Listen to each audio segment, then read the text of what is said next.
ನಮಸ್ಕಾರ ಎಲ್ರಿಗೂ. I hope ನೀವೆಲ್ಲರೂ ಚೆನ್ನಾಗಿದ್ದೀರಾ ಅನ್ಕೋತೀನಿ. ನಾನು ಹತ್ರ ಸಖತ್ತಾಗಿದ್ದೀನಿ. ಸೊ ಫೈನಲಿ ನಾವು ಊಟಿಗೆ ಬಂದಿದ್ದೀವಿ.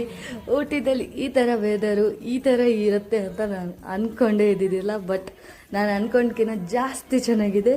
ಇದು ನಾವಿದ್ದಂಥ ಹೋಟೆಲಿಂದ ವ್ಯೂ ಮಾತ್ರ ಸಖತ್ತಾಗಿತ್ತು.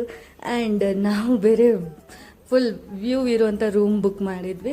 ಚಿಕ್ಕ ರೂಮ್ ಇದ್ದರೂ ಚೆನ್ನಾಗಿತ್ತು. ಬಿಕಾಸ್ ನಾವಿದ್ದದ್ದೇ ಒಂದು ನೈಟಲ್ಲಿ ಕೂಡ ಒಂದು 6 hours ಇದ್ವಿ ಅಷ್ಟೇ ರೂಮಲ್ಲಿ.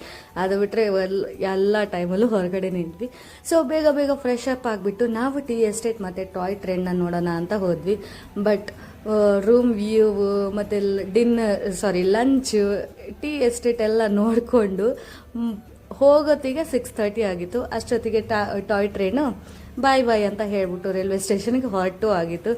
ಬಟ್ ಬಂದ ದಾರಿಗೆ ಸುಂಕ ಇಲ್ಲ ಅಂತ ಹೇಳ್ಬಿಟ್ಟು ಒಂದೆರಡು ವಿಡಿಯೋ ಮಾಡ್ಕೊಂಡ್ವಿ. ಬಟ್ ಬರಬೇಕಾದ್ರೆ ರಿಟರ್ನ್ ರೂಮಿಗೆ ಸಖತ್ತಾಗಿರೋ view.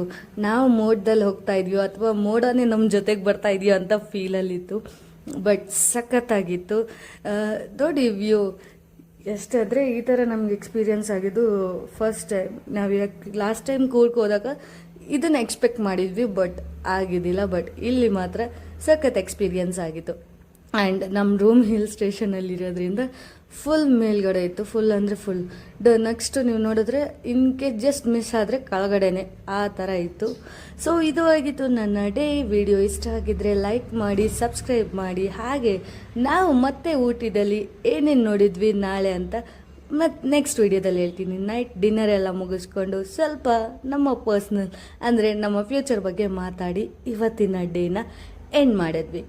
Thank you. See you tomorrow. Bye.